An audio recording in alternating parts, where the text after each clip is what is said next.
Bonjour à toutes et à tous, retour sur le plateau télé de ce salon Business Industrie Lille pour une nouvelle rencontre, un nouvel échange, cette fois sur le thème de l'intermodalité, de la multimodalité et de la décarbonation de votre supply chain.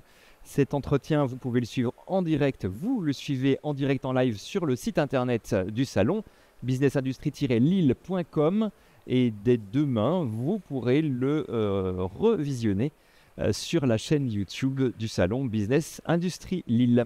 Bonjour Alain Lefebvre. Bonjour. Vous êtes aujourd'hui conseiller affaires portuaires auprès de la CCI Hauts-de-France, mais vous avez été directeur général du port de Lille jusqu'en 2023, jusqu'à l'an dernier. C'est ça. De 2013 jusqu'à janvier 2023. Et auparavant, j'ai dirigé pendant 13 ans un port intérieur en Belgique. Vous êtes un expert, vous allez me permettre de le dire comme ça, un expert des questions que nous allons aborder ce matin. Nous avons 1 heure devant nous pour évoquer ensemble l'ensemble des enjeux et des questionnements autour de l'intermodalité et de la multimodalité, des termes qu'on définira un petit peu plus tard ensemble. Le sujet qui nous réunit ce matin, en réalité, c'est la supply chain. Qu'est-ce qu'on appelle exactement la supply chain ? La supply chain, c'est l'ensemble des opérations de l'origine jusqu'à la destination et qui intègre également tous les éléments de production, de services associés, depuis l'extraction des matières premières, la transformation, également tout ce qui est accompagnement de la marchandise, tout ce qui est dépotage, empotage des conteneurs, chaque opération dynamique, le transport évidemment, l'ensemble de la logistique, et également les phases statiques comme le stockage, et ce qui est un élément très important dans un contexte d'intermodalité. Et donc la supply chain, c'est un ensemble de maillons avec chaque fois une opération.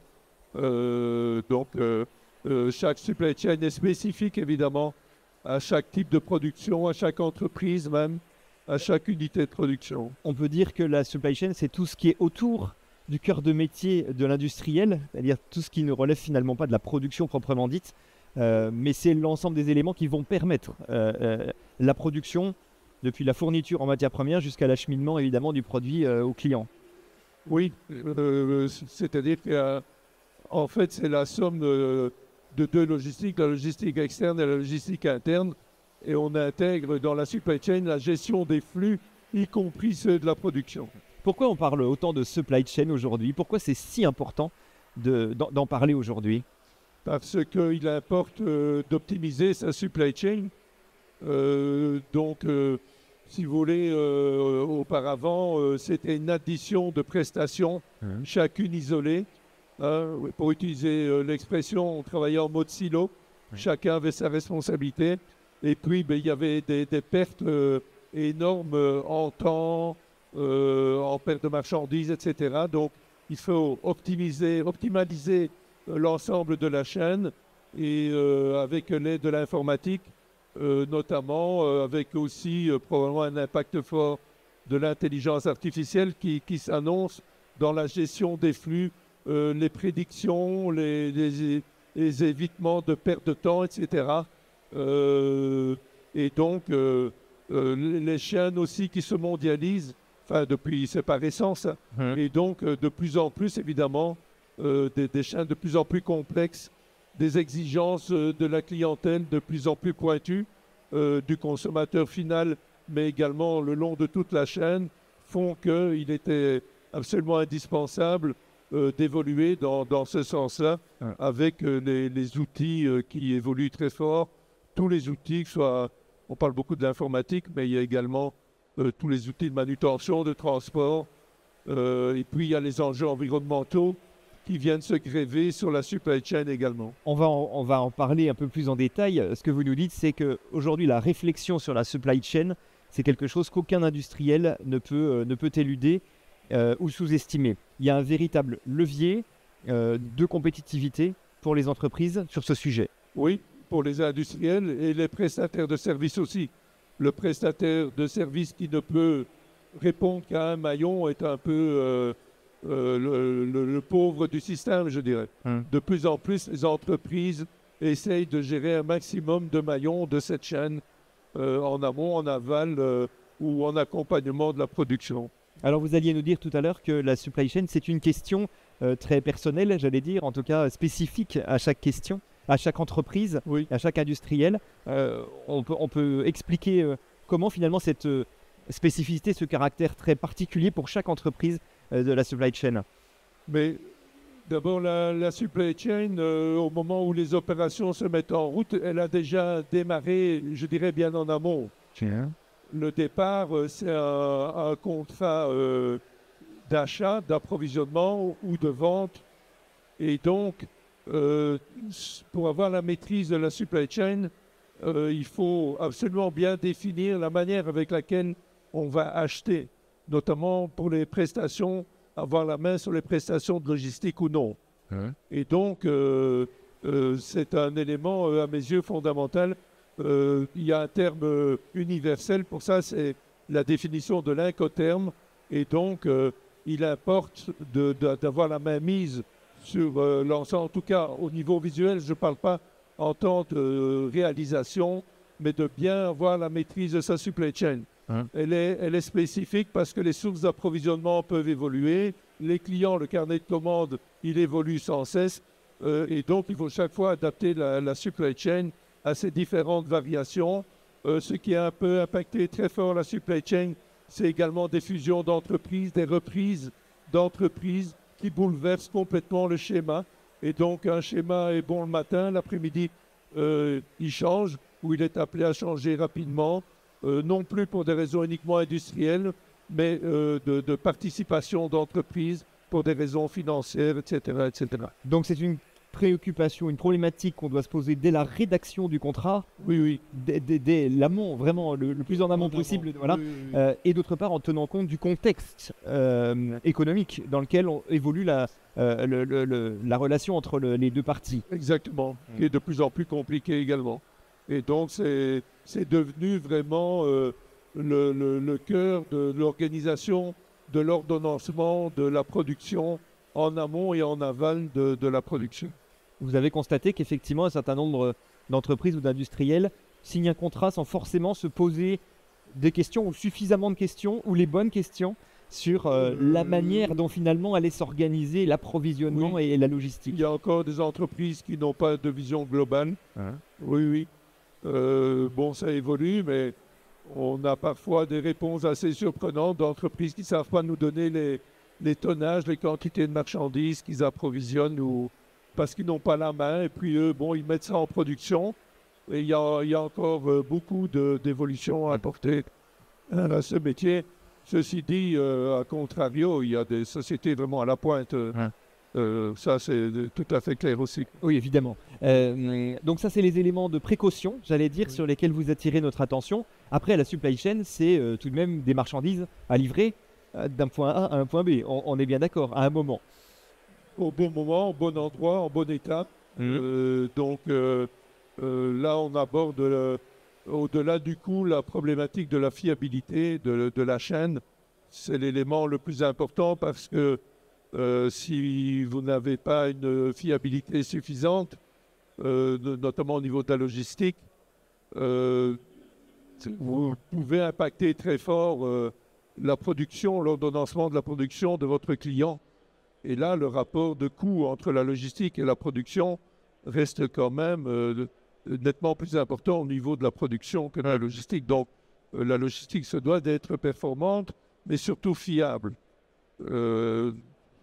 Donc ça, c'est un élément, avec le coût, évidemment, avec d'autres critères, mais la fiabilité est un élément extrêmement important dans la gestion de la chaîne. Alors fiabilité, qualité, bien entendu, mais ça ne dépend pas que de l'industriel, ça ne dépend pas que de l'entreprise qui est donneuse d'ordre, en l'occurrence. Il y a tellement d'éléments de contexte, justement, d'éléments notamment liés au transport et aux conditions de transport, qu'il est difficile de garantir une absolue fiabilité. Comment on anticipe ou on se prépare finalement à tous les imprévus, à tous les impondérables qui compliquent considérablement la logistique?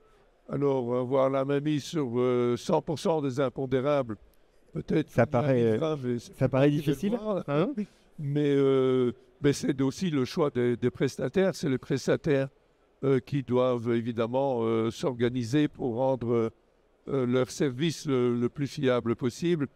Après, on voit une évolution pour le moment très forte en termes de prédiction des événements basés sur des statistiques. Par exemple, sur un flux, on sait que tel jour à telle heure, il y a régulièrement des problèmes de circulation, etc. C'est de les anticiper. En fait, ce que l'on doit faire, c'est beaucoup anticiper dans des flux qui varient de plus en plus avec une exigence de la gestion du temps de plus en plus compliquée, mais des exigences de plus en plus pointues. Et donc là, le prestataire de service doit se mettre à niveau. Et derrière tout ça, il y a un grand responsable, c'est le consommateur, dont les exigences sont infinies. Toujours plus vite, toujours plus vite. Je pense que maintenant, il faut la marchandise avant d'appuyer sur la touche Enter. Ou quasiment en même temps, en tout cas. Oui, au plus tard. Certains sites qu'on ne citera pas l'ont bien compris et en font leur argument de vente numéro 1 d'ailleurs. Oui. C'est dans ce contexte-là que l'IA va peut-être changer la donne pour le coup. C'est-à-dire qu'elle va aider à prendre en compte l'ensemble des critères ou des indicateurs en tout cas qui permettent de bien transporter. Oui. En tout cas, de minimiser les risques. Les risques, ils seront toujours là. Les prédictions ne se vérifieront pas. Bon, si elles atteignent un taux de 80%, je trouve que c'est déjà remarquable, mais c'est une amélioration sans cesse de la chaîne et ça permet aussi d'anticiper des problèmes le long de la chaîne et d'être prêt, notamment, par exemple, par du stockage de proximité, etc. Alors la question se pose à un moment, et là on entre dans le cœur de notre sujet, Alain, qui est celui de la décarbonation du transport, du mode de transport qu'on va choisir. Il n'est pas faux de dire que pendant très longtemps, on ne s'est pas posé beaucoup de questions, on mettait sur la route. On peut résumer comme ça ? Oui, bon, il y a eu des activités qui sont basées très fort sur l'intermodalité au niveau gros industriel. Je pense à la sidérurgie, chimie, les engrais, le secteur agricole, la construction, etc. Mais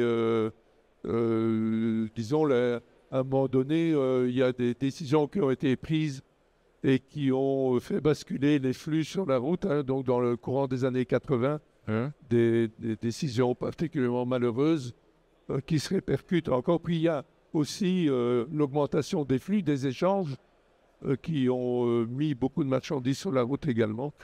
Et donc, l'intermodalité, maintenant, essaye de retrouver ses lettres de noblesse. Il y a une conscientisation, notamment par rapport à la décarbonation, mais ici, je voudrais en profiter pour dire qu'il n'y a pas que la problématique de la décarbonation, il n'y a pas que la problématique du transport. C'est toute la chaîne qui doit faire des efforts au niveau environnemental, dont la décarbonation. Oui. Mais vous avez les problèmes d'autres substances, les poussières, les particules fines, le bruit. Vous avez toute une série d'éléments environnementaux qui doivent être intégrés dans la gestion de la supply chain et pas uniquement au niveau du transport du camion ou du ferroviaire ou du fluvial. Vous avez tous les engins de manutention. Un élément important aussi, on parle beaucoup de green logistique. Mais elle commence par une ligne logistique, c'est-à-dire une optimalisation de sa logistique. Là, ça fait déjà gagner économiquement, mais aussi en termes d'environnement, peut déjà apporter des gains avant de toucher au moteur, avant d'avoir des prestations plus dans le sens de l'environnement, au niveau des entrepôts, les panneaux solaires, etc.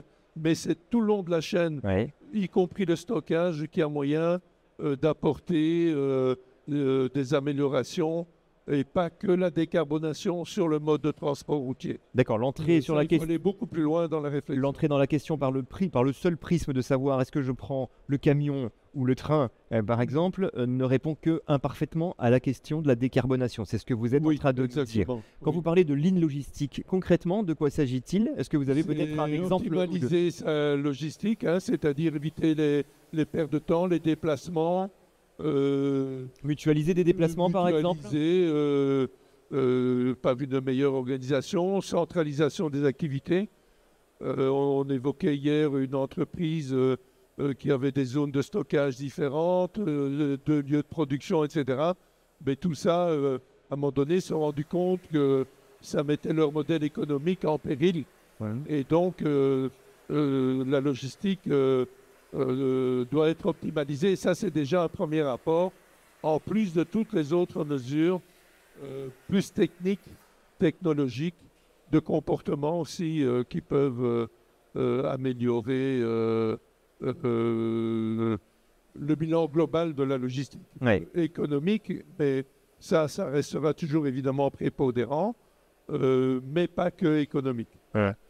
La question de la logistique est d'autant plus compliquée que, comme je le disais tout à l'heure, elle ne dépend pas que de l'entreprise. C'est-à-dire, quand j'achète un bien, c'est le scope 3 du bilan carbone. C'est comment est-ce que je m'assure que mes marchandises me sont livrées avec des moyens décarbonés ou le plus décarboné possible. Et ça, on n'a pas forcément la main dessus, Alain, vous êtes bien d'accord? Non, mais il y a une évolution très forte aussi dans ce cadre-là, du côté des acheteurs industriels. Quand ils reçoivent, ils accueillent une entreprise de service. La première question, c'est exposez-moi votre politique RSE. Et là, ça force quand même l'ensemble de la chaîne à faire les efforts nécessaires. Donc, et puis, il y a les évolutions aussi réglementaires, juridiques, qui vont obliger d'aller dans des bilans extra-financiers qui incorporent justement tout ce que sont les efforts environnementaux faits par les différents intervenants le long de la chaîne. Il y a une évolution forte. Et cette évolution-là, vous l'avez constatée, ressentie dans les derniers postes que vous avez occupés, notamment pendant 10 ans au port de Lille, c'est-à-dire des entreprises qui aujourd'hui posent la question, mettent le sujet sur la table très, très frontalement. Oui, tout à fait. C'est une évolution aussi. Je veux dire, en 40 ans de carrière, j'ai vu des évolutions magistrales, techniques, évidemment, organisationnelles, et puis avec, évidemment, l'informatique qui a fortement évolué, la maîtrise, etc.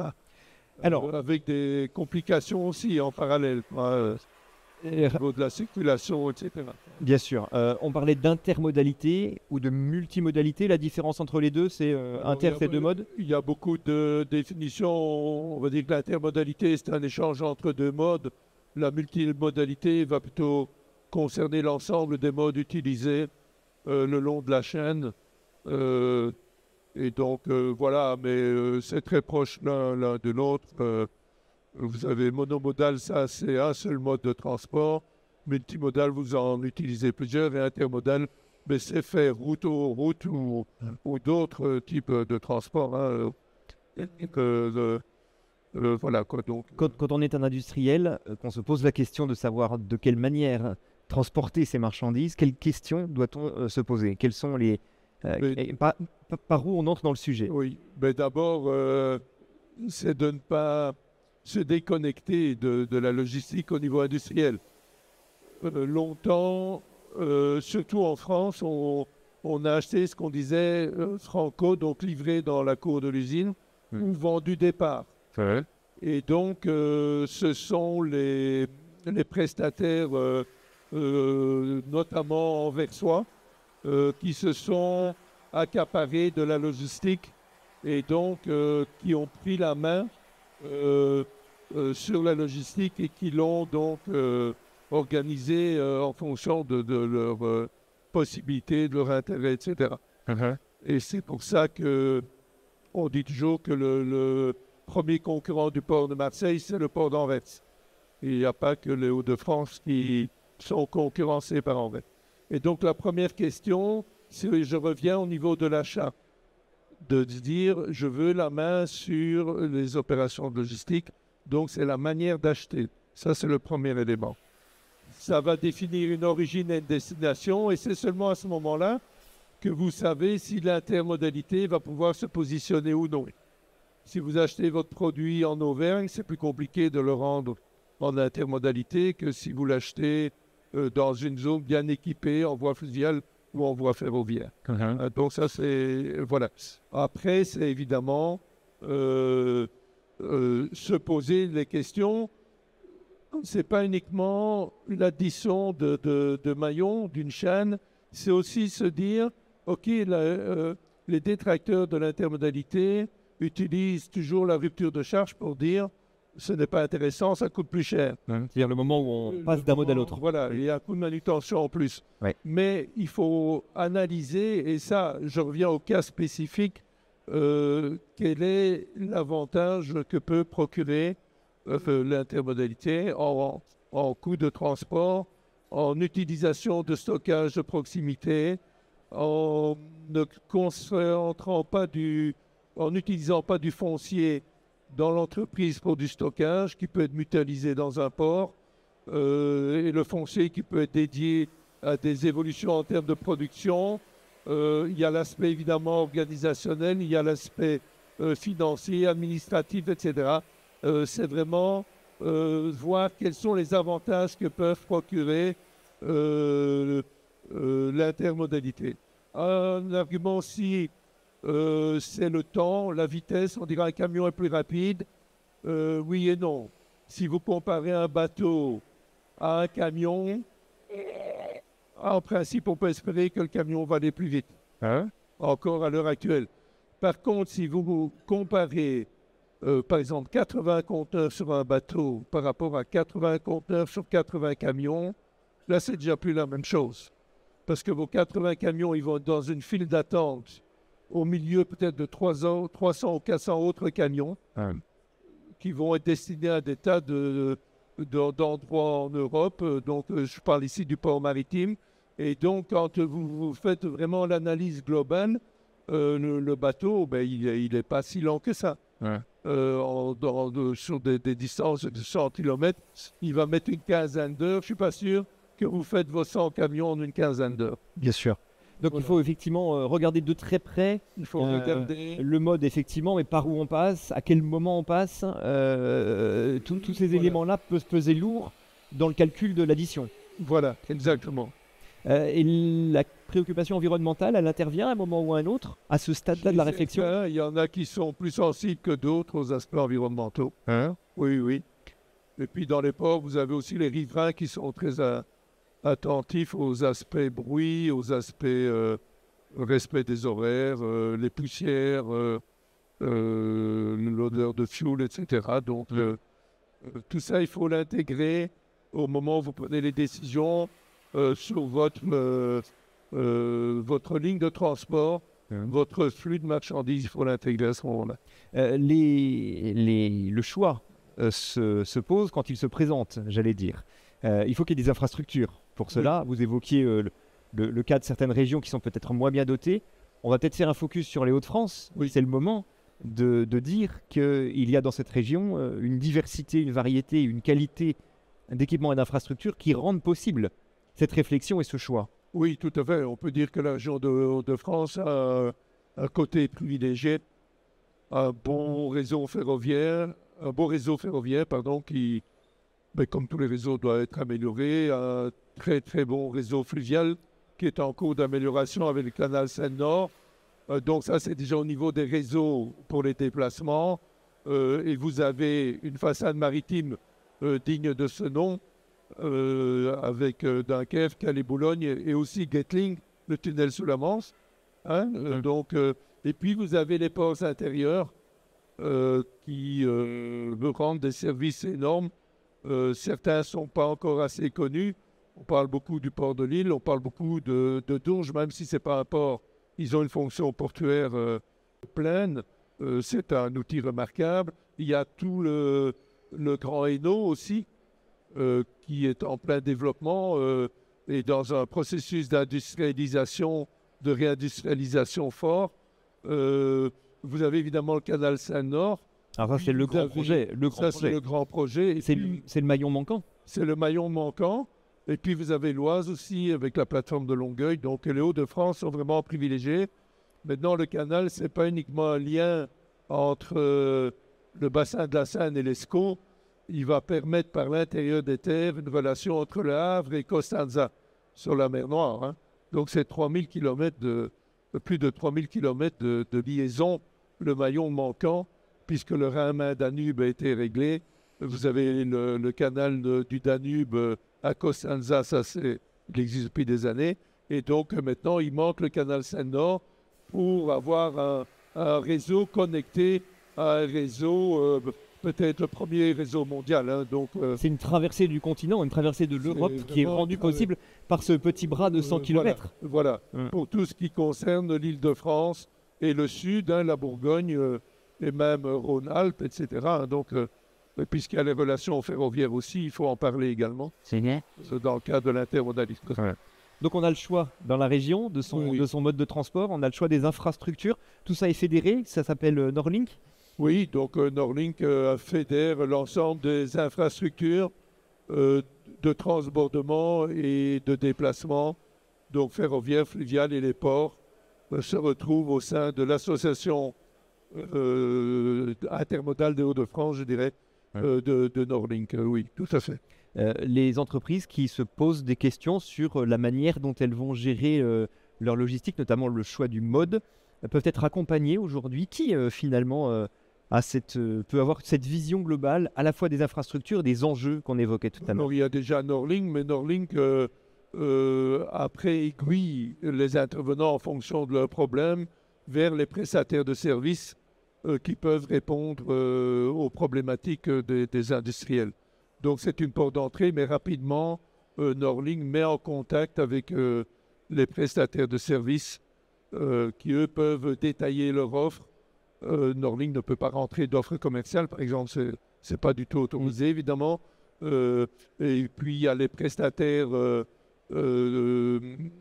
portuaires qui orientent aussi en fonction de leur capacité, de leur ligne de transport vers tel ou tel terminal.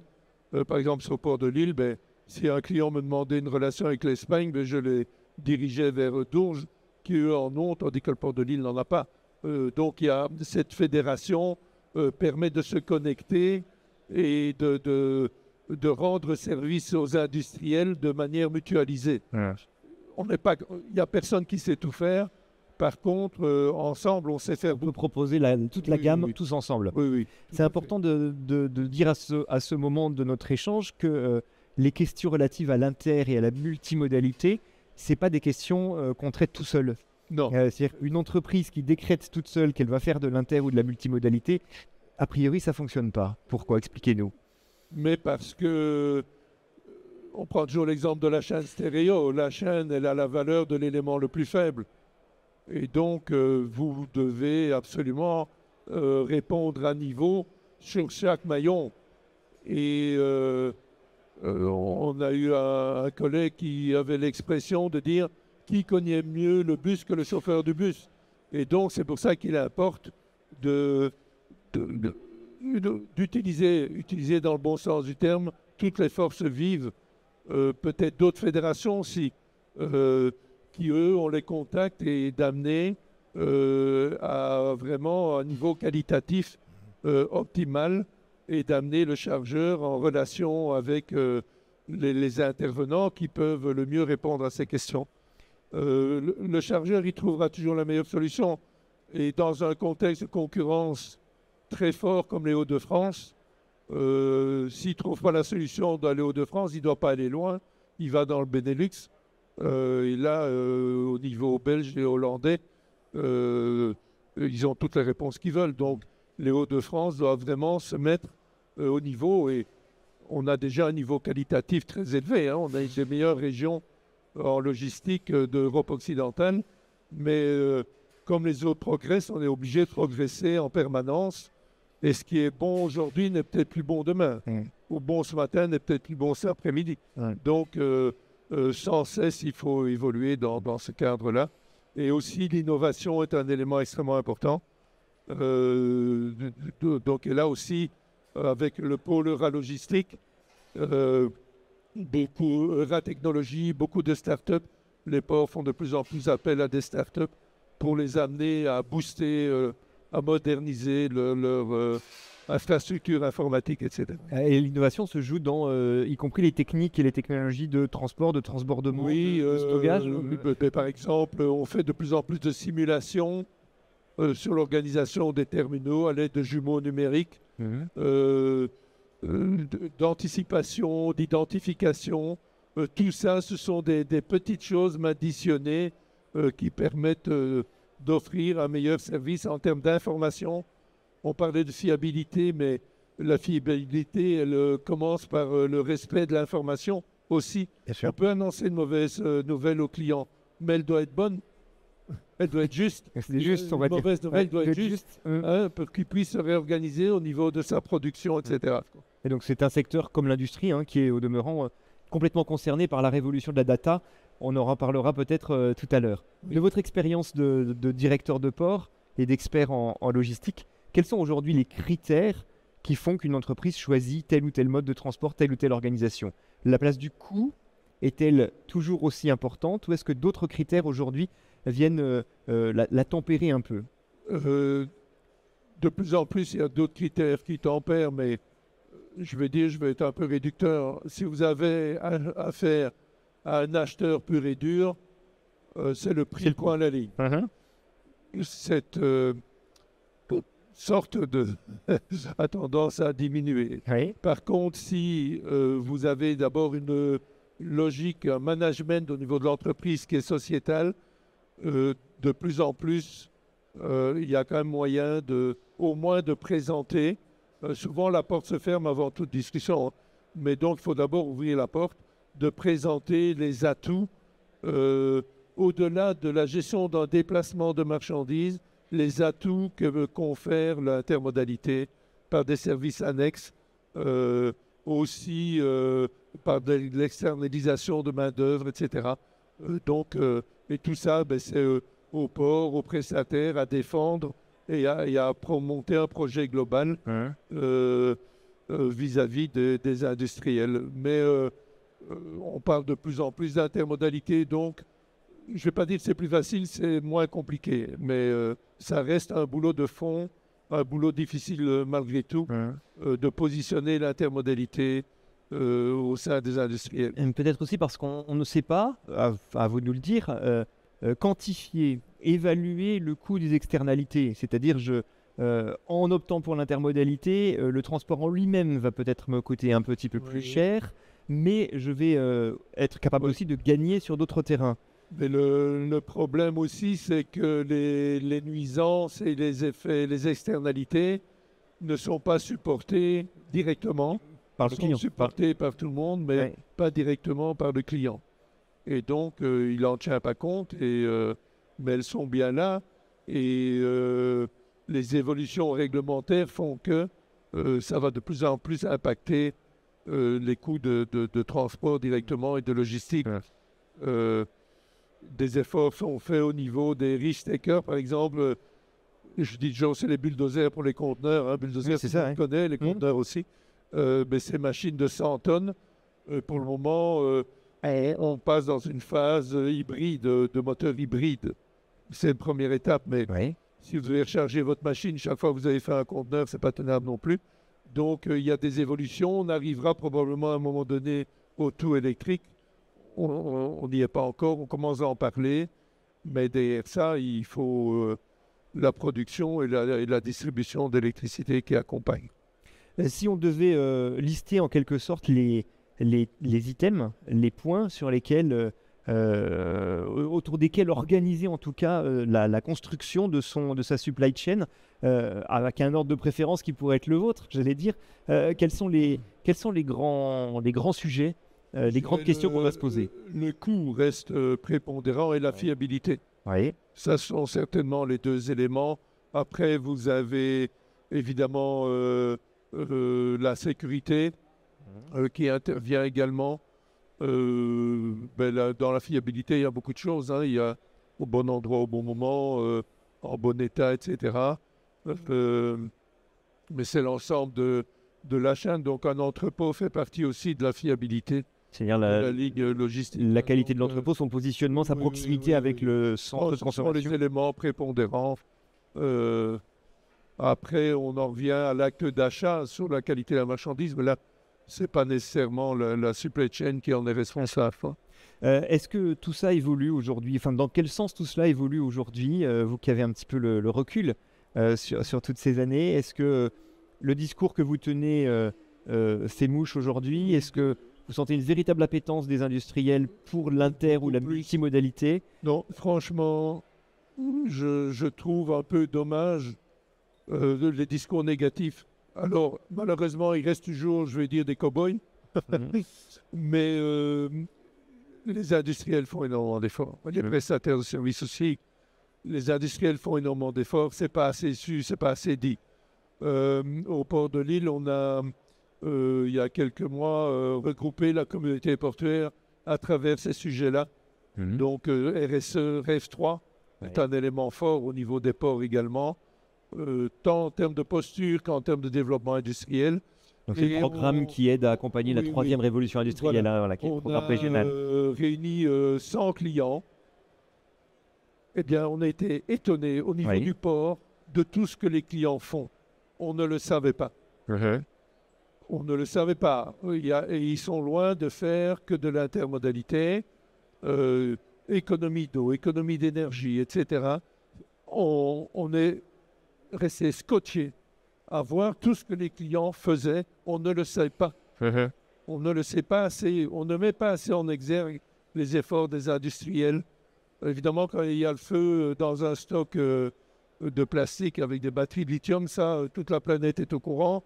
Mais à tous les niveaux, sur tous les rayons de la chaîne, et c'est pour ça que je voulais sortir de la décarbonation du transport routier, ça va beaucoup plus loin que ça.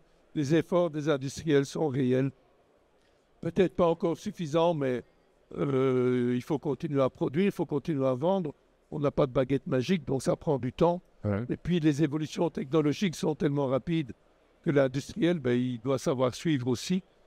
Voilà, non, je trouve qu'il y a quand même des évolutions extrêmement importantes. Et ça tient à une prise de conscience des enjeux environnementaux. Et puis les nouvelles générations qui arrivent, qui nous boostent. Qui sont complètement convaincus. Ah oui. Ouais. Ah oui, c'est un élément extrêmement favorable aussi.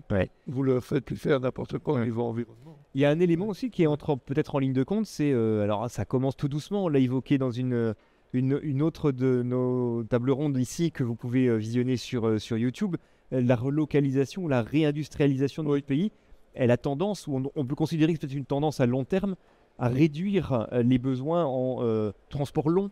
C'est-à-dire en rapprochant les centres de production de nos centres de consommation. Oui, ça c'est dommage pour les ports maritimes, mais c'est vrai que tout ce que on pourra toujours faire du transport intérieur. Voilà. Par contre, pour les transports intérieurs, non, effectivement, c'est un élément très important. On a eu 3 éléments qui sont conjugués pour cette prise de conscience, c'est le Covid, le climat et le géopolitique, qu'on ne citait aucun pays en attendant. Et donc, ces 3 éléments font qu'effectivement, il faut reprendre la main sur des systèmes productifs, mais réorganiser cette réindustrialisation tout à fait autrement. Et pour ça, encore une fois, dans les Hauts-de-France, on a une aubaine, c'est le canal Seine-Nord, qui lui va offrir une feuille blanche pratiquement. On me parle beaucoup du canal Albert, mais le canal Albert, il a bientôt 100 ans. Lui, pour se transformer, il doit déconstruire, dépolluer, etc. Le canal Seine-Nord, il a une feuille blanche, donc on le sait, on sait ce qu'on doit faire. Alors le comment, ça c'est autrement, mais c'est une autre paire de manches, mais le canal Seine-Nord offre cette possibilité de réindustrialisation de manière noble, je veux dire, notamment en logistique dans le cadre de la gestion de la supply chain. Et donc ça aussi, le canal Seine-Nord, on ne le fait pas partout.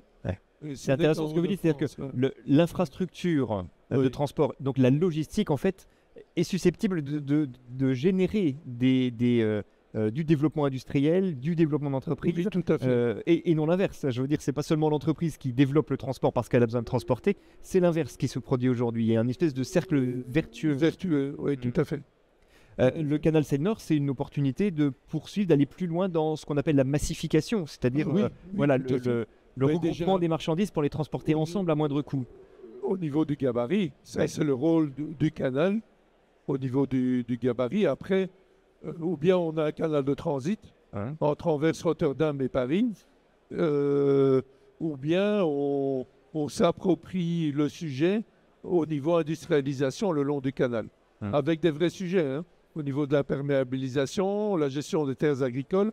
Mais encore une fois, ou bien le canal, il aide, il contribue à cette réindustrialisation, ou bien c'est un canal transit. Hein. Donc là, il y a beaucoup de travail qui est effectué pour entrer dans cette logique-là. Oui. C'est-à-dire comment faire de la logistique un véritable vecteur de développement Et de la production. des entreprises et des territoires. Et de la production. Et de la il faut une origine ou une destination. Donc il faut produire et consommer. Hein? Et puis, ou bien ce n'est que pour du transit, passage par le port, point terminé, ou bien il y a la valeur ajoutée. C'est ça. C'est le point central, c'est la valeur ajoutée. Et comment on peut en faire bénéficier du coup les territoires en créant de l'emploi et du service. Effectivement, comment valoriser le territoire des Hauts-de-France. Ces questions de décarbonation et tous ces enjeux environnementaux se posent-ils de la même manière pour les différents types de marchandises? On a les conteneurs, on a le vrac, et puis le reste. Comment ces différents types de marchandises sont-ils pris en compte dans les questions de décarbonation? Je dirais le tronc commun de base, il est le même. La logique est la même. Après, en termes organisationnels, les vracs, vous avez les vracs solides, les vracs liquides, ne s'organisent pas de la même manière que le conteneur. Sur un bateau de vrac, si vous avez 1000 tonnes de marchandises, souvent c'est un seul client ou un seul fournisseur. Sur un bateau de conteneur, si vous avez 100 conteneurs, vous pouvez avoir 100 clients différents. Donc la logistique s'organise de manière différemment, mais sur les fondamentaux, et notamment au niveau environnemental, l'effet est le même. C'est une massification avec une mutualisation sur les plateformes et une redistribution ou un préacheminement en termes d'approvisionnement. On peut aller encore plus loin aujourd'hui, selon vous, sur la massification et la mutualisation? Oui, tout à fait. Ouais. Oui. Notamment en distribution urbaine, de plus appuyer la distribution urbaine. Le fameux dernier kilomètre. Sur le dernier kilomètre. Mais en amont, je reviens toujours en amont, on focalise trop sur le dernier maillon. On doit beaucoup plus réfléchir, prendre de la hauteur et réfléchir en amont par rapport à cette problématique-là. Et en amont, alors certaines villes s'y lancent, mais là, c'est quand même compliqué en termes de rentabilité.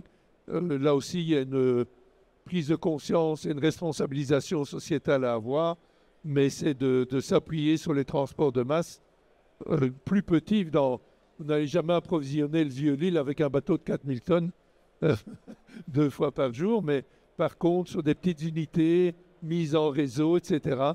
Si le directeur du port de Lille m'écoute, il ne va pas être content parce que j'ai facile à dire. C'est très facile à dire, ce que je dis ici, c'est beaucoup plus compliqué, mais il faut y arriver.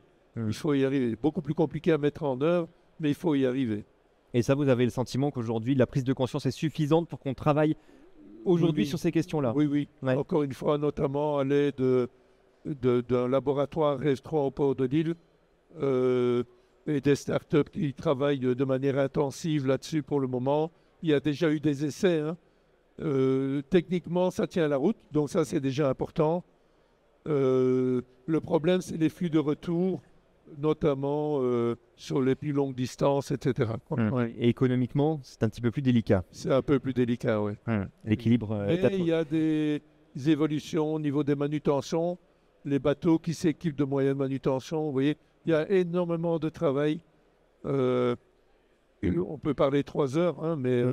on n'a pas 3 heures. D'ailleurs, on approche de la fin de notre rencontre. Comment vous voyez les choses évoluer, Alain, demain? Qu'est-ce qui va être déterminant? Qu'est-ce qui va changer? Qu'est-ce qui va faire évoluer encore toutes ces problématiques autour de la supply chain et de sa décarbonation? Je pense que la prise de conscience sociétale va avoir un effet important. Et alors ça, c'est le consommateur. C'est l'environnement. C'est le consommateur qui dira je fais attention à ce que j'achète. Mais il faut mettre le consommateur en cohérence entre ses exigences et l'environnement, parce que le consommateur perturbe beaucoup les chaînes et il y a beaucoup de gaspillage, beaucoup de transport à vide, notamment sur la route. Et donc, ça, c'est un problème à régler aussi. on parle de plus longs camions, mais on parvient déjà pas toujours à remplir les camions actuels. Donc là, il y a un sujet. C'est l'immédiateté qui est un problème. Et là, le consommateur va devoir peut-être un peu se calmer. Un peu changer en tout cas de stratégie, Parce c'est que clair. tout ça perturbe très fort la supply chain aussi. Ouais. Être réactif, un bateau réactif, c'est compliqué. Hein. Donc, ça, c'est une évolution. Et c'est pour ça, je pense qu'il faut beaucoup plus mettre en exergue les efforts réalisés par les entreprises et de dire maintenant, il faut arrêter de taper peut-être un peu sur l'industriel et demander aux consommateurs d'être un peu plus cohérents. Il agence son rôle à jouer clairement. Voilà. Vous croyez ou vous rêvez à une supply chain, à une chaîne logistique complètement verte? Je vais dire, si on arrive à 80%, c'est déjà fameux. Ouais. Bon, maintenant, je pense qu'il y a un potentiel de marge de progrès énorme. La totalité... Ça reste une activité humaine. Oui. Voilà. Merci beaucoup. On était avec Alain Lefebvre, donc conseiller affaires portuaires à la CCI des Hauts-de-France et ancien directeur général du port de Lille.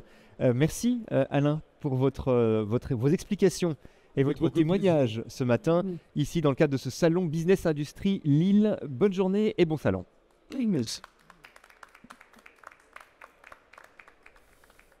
Ça va ?